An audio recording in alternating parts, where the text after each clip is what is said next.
Bearcat Blitz. Time to get us closer to football season here on the Believe Network. I'm your host, Russ Eltman. He's my co-host, Neil Meyer. Fun show in store for everyone today as the Bearcats are in full swing at Camp Higher Ground. We had the quarterbacks talk a little bit. We'll dive into the show preview in just a moment. But first, got to tell you about our presenting sponsor, Bet Online. It's the world's most trusted betting platform and your number one source for everything online sports betting. Right now, you can receive a 50% free bet up to $250 on your first deposit to bet on anything from the Olympics to baseball to Formula One racing. Bet Online has every stat, every matchup, and even live odds and spreads while the games are being played. When the game's over, head on over to our online casino and get in on a game of blackjack or poker or unwind with one of our over 150 slots games.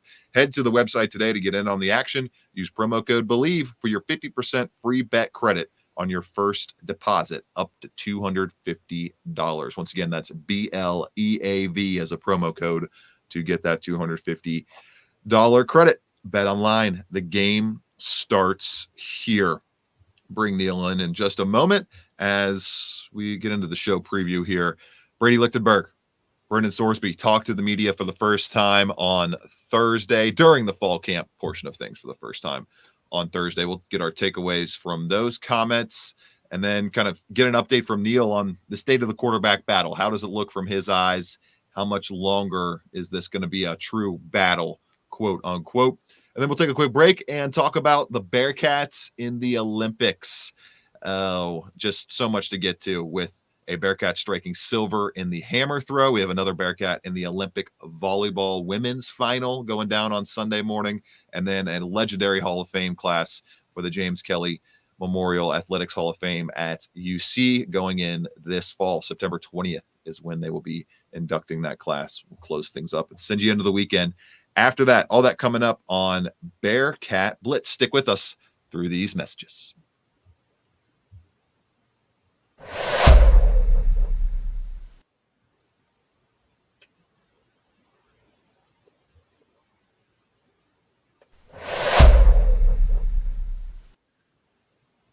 Bring in my co-host Neil Meyer right now as Neil got to chat with the QBs yesterday for the first time during this fall camp down there at Higher Ground. Loved the question about the playbook that you had. That was honestly my favorite question of anyone asked, if I don't say so myself, about Neil yesterday. But good stuff, my man. A lot of good comments from Brady and Brendan as camp wrapped up day 7 of practice. Yeah, absolutely, Russ. And I think that was the biggest question that we had to really kind of address, because I believe it was you who asked him in the spring about his comfortability with the playbook for Brendan Sorsby. And he said then at the end of spring, he was sitting at about a 6 or a 7. And as fall camp unwinds through the first 8 or 9 practices after today's practice, it'll be practice 8, I believe.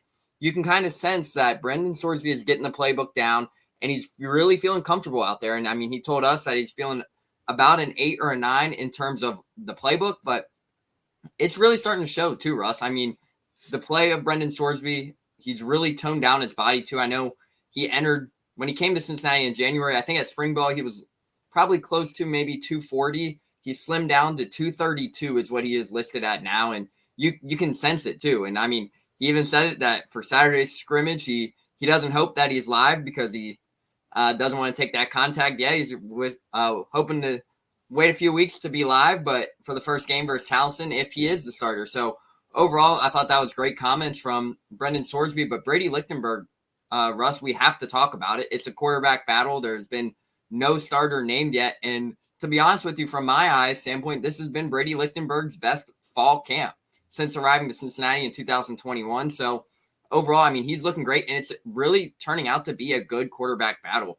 I mean, Russ, I'm sure you saw the video that Dan Horde posted late last night of that throw to Joey Belgian in the 11-on-11 in the red zone period. And that was probably, Russ, one of the better throws of camp between any quarterback, because the window of that throw was incredibly small, and then B, through double coverage and great ball placement to find Joey Belson there in the back of the end zone. So overall, the quarterback battle, it's shaping up to be a true battle. I know everyone's kind of thinking Brendan Sorsby is going to be the guy, but Scott Satterfield had mentioned out in Las Vegas that he was not going to name a true starter until near the end of fall camp. And I mean, Russ, it's starting to show a true battle. I mean, Brady Lichtenberg has shown a great connection with Aaron Turner, who's had a fantastic spring or a fantastic fall camp.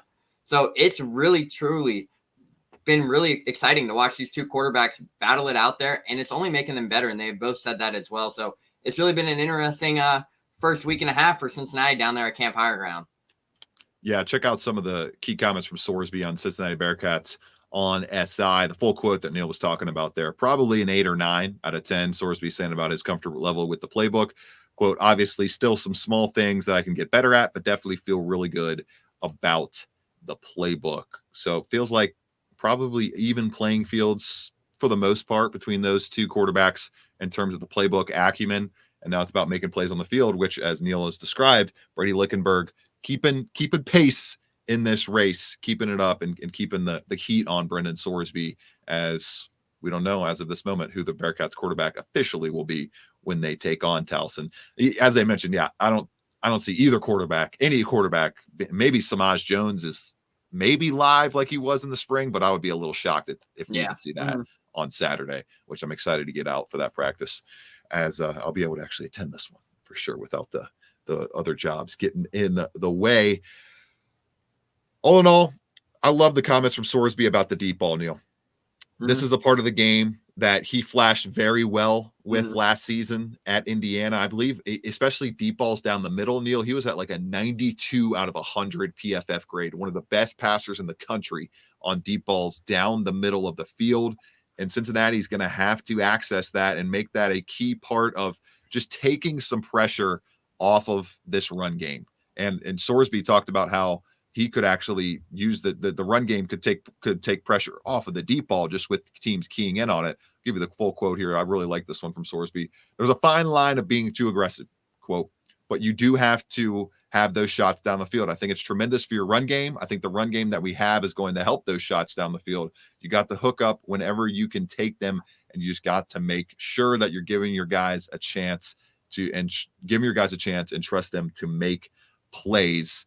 Neil, I believe last year, Sorsby, pull up the numbers here, compared to Emory Jones, Sorsby had a 79.6 PFF grade on passes 20-plus yards downfield, 39 total attempts, a lot less than Emory Jones, who had a 61.8 PFF grade on 48 attempts. If he could keep up that near 80 PFF grade, Neil, on the similar number of attempts as Emory Jones, it's going to add a whole nother wrinkle, a whole nother layer to this offense that's going to make things run so much smoother between the kind of marriage of the run game, the intermediate, the short, and the long passing game. Yeah, absolutely, Russ. And I mean, that's been a big point of emphasis throughout fall camp. And I mean, we've seen it each and every day that they are striking across the middle of the field. Xavier Henderson has found spots to really get by the defense and find that soft spot there, really be a key impact across the middle of the field. But I will say another receiver who has stood out with Brendan Sorsby in that aspect of getting open across the middle of the field, Russ, is going to be Tyron Smith and Jamoy Mays. Tyron Smith is listed at 5'7", but man, he plays like he's 5'10", 5'11". So you get a smaller slot receiver who's playing more upsize and more physical, plays like he's an actual 6-foot receiver, is always a big emphasis there. But Russ, I think that's going to be the biggest difference, because imagine if this team a year ago was able to connect on some of those deep ball opportunities that they had.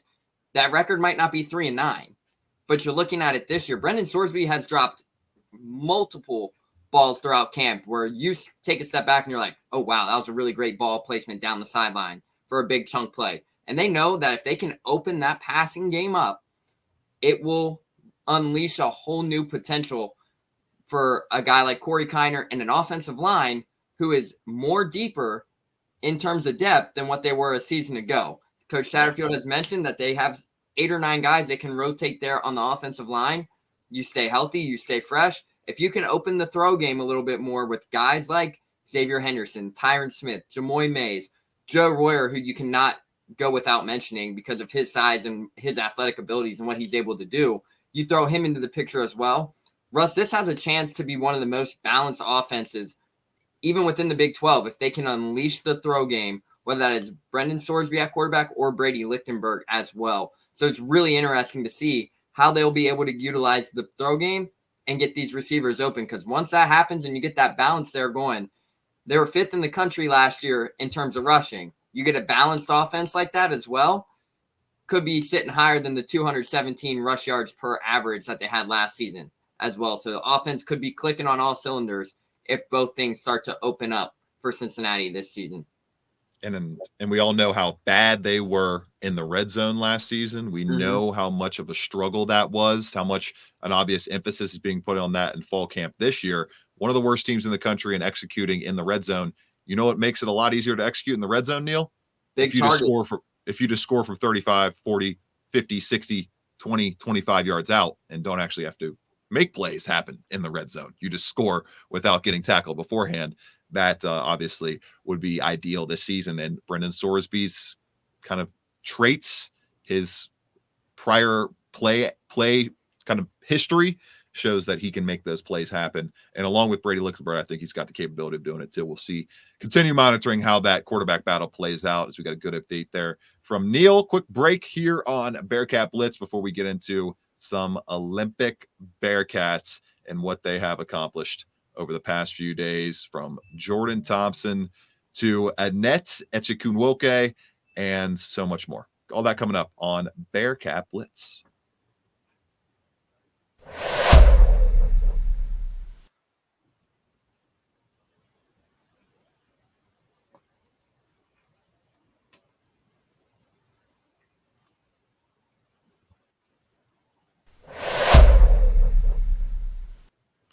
Neil, we already have a silver medalist for Cincinnati Olympic athletes at these 2024 games. And I'm probably going I know I'm not going to get this last name pronunciation right. It is a difficult one. But Annette Echekunwoke is a silver medalist in the hammer throw, a sport that I think she's only been doing for little less than a decade now. We all know the horrific just injustice she went through with the Nigerian Olympic Federation not sending her testers to adequately drug test before the 2020 turned into 2021 Tokyo Games. So she skirts away from Nigeria, Neil. She comes back to the true home, the American home. We got her, and Neil, we got Annette on the podium. The first time in the history of women's hammer throw in the United States at the Olympics that an American woman has medaled.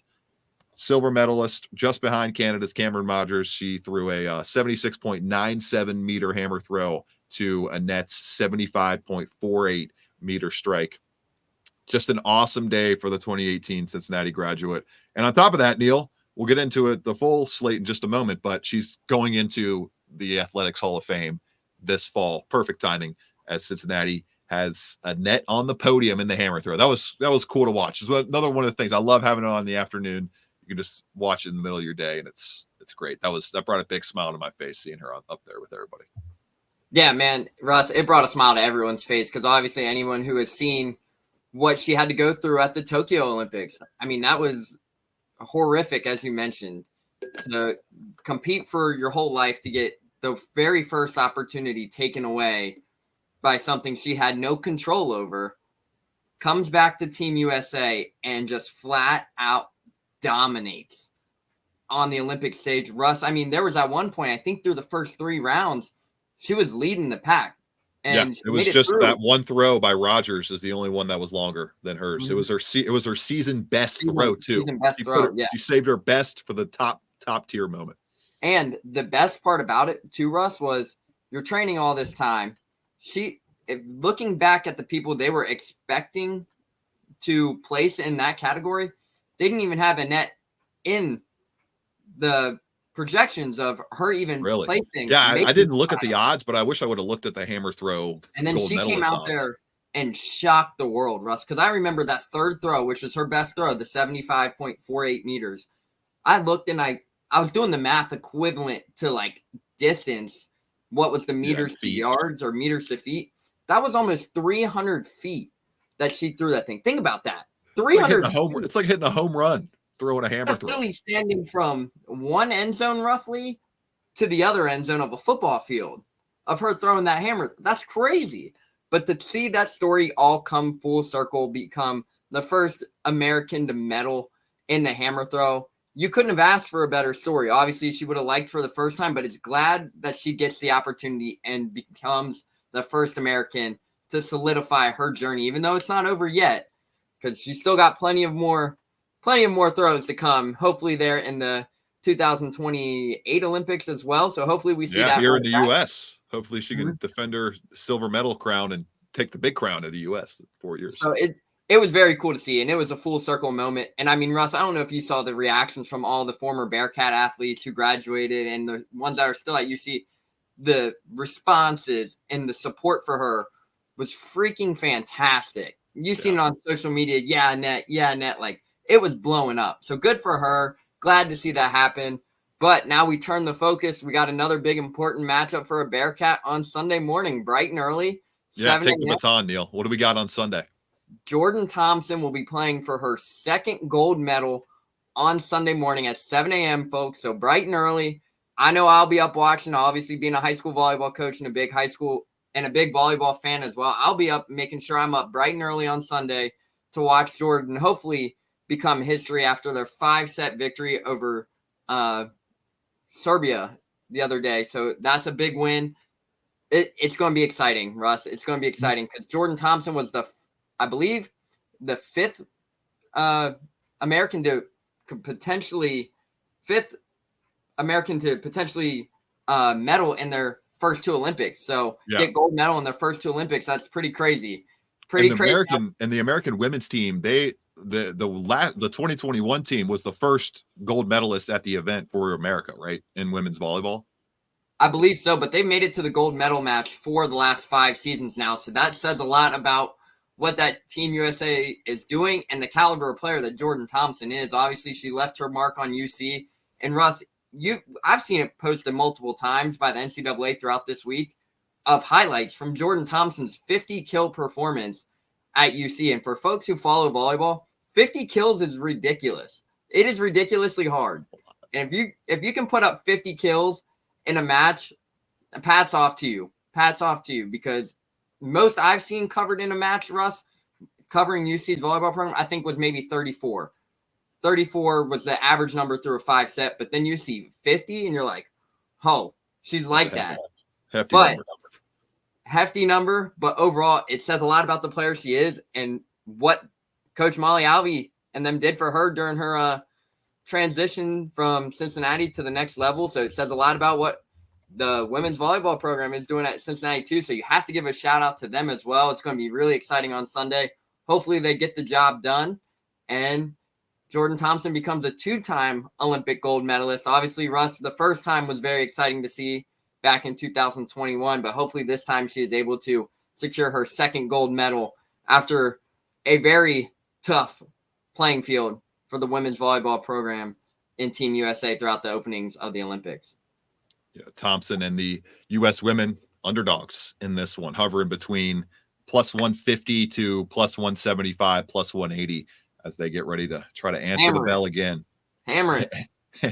It's a good looking number. It's a good looking number going up against the Italians, who are roughly between minus 200 and minus 230 to win the gold medal match. We'll see how it all plays out on Sunday at 7 a.m. And one more note on the Olympians here. Annette was the third track and field athlete from UC to win a medal at the Olympics. Rarefied air for Annette, and hopefully some more rarefied air for Jordan Thompson, although gold and a silver medalist in your first 2 Olympics wouldn't be bad, to say the least. Speaking of not bad, Neil, we got a greatness represented in the latest 2024 Athletics Hall of Fame class. The James P. Kelly UC Athletics Hall of Fame is inducting the likes of Marty Gilliard, football legends, Sean Kilpatrick, basketball legend, and some more legends as well, including Omar Cummings, Annette Echikunwoke, as I just mentioned, Vanessa Jill,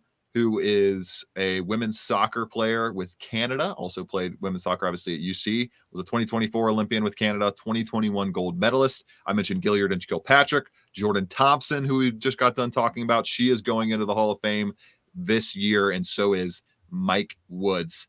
Neil, this is great work by the UC alumni board, whoever puts this together, to get these names and faces into the Hall of Fame. It's going to be a really fun class. Gilliard, first team All-American in the 2008 and 2009 seasons as a receiver and kick returner, while Sean Kilpatrick, he kind of goes without saying, that name holds a lot of weight for Bearcats fans, young and old. Second most wins of any Bearcats player, 101 in his career, and second most points behind Oscar Robertson with 2,145. I believe he wrapped up his career back in 2013 at UC. All in all, man, it's really, really cool that they are going into the Hall of Fame with this class, and it's all happening on Friday, September 20th, and they will be honored at halftime for the game against Houston on September 20th. Which is also homecoming game for Houston, so you have to throw that out there. But Russ, on top of that aspect, the statement from John Cunningham on the 2024 Hall of Fame class, I'm excited to announce the 2024 Hall of Fame class. Cunningham said, "Many of these honors are long overdue. I'm proud to honor our 3 2024 female Olympians, Annette Ichikungwo, Vanessa Gills, and Jordan Thompson, who I enjoyed cheering on these last couple of weeks. From our football program, Marty Gilliard was an electrifying playmaker for one of the greatest stretches in all of football history. And I'm excited to welcome the family of Mike Woods, one of our first football Americans who passed away in 2009. I'm looking forward to having Sean Kilpatrick back in Fifth Third Arena, and Omar Cummings is one of the best soccer players ever to play for the Cincinnati Bearcats. They all have a tremendous impact on our universities and athletics programs. It'll be an incredible evening." So overall, Russ, this is a electrifying Hall of Fame class. And I know there was many rumblings about the potential of Vanessa Gills, Jordan Thompson, and how long it would take for this to get done. But I think people don't really understand, even if I understand this right, I believe they have to be out of school for 4 years, at least 4 years, 5 years before they can even get that done. And John Cunningham does a fantastic job to get Vanessa Gills, Annette Ichikungwo, and then Jordan Thompson right there in their first opportunity to be named into the Hall of Fame. I think that's great for them to get there. And then obviously Sean Kilpatrick's legacy says everything about what he did for this university, this program. So it's great to see Sean Kilpatrick get recognized as well. And then Marty Gilliard. Russ, before there was two-way athletes in football like Travis Hunter, there was Marty Gilliard, who was capable of doing both.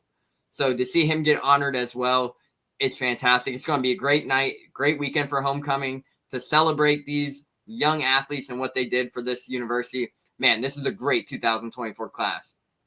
Electric is the perfect describing word for it right there. From Neil Meyer, can't say much more myself.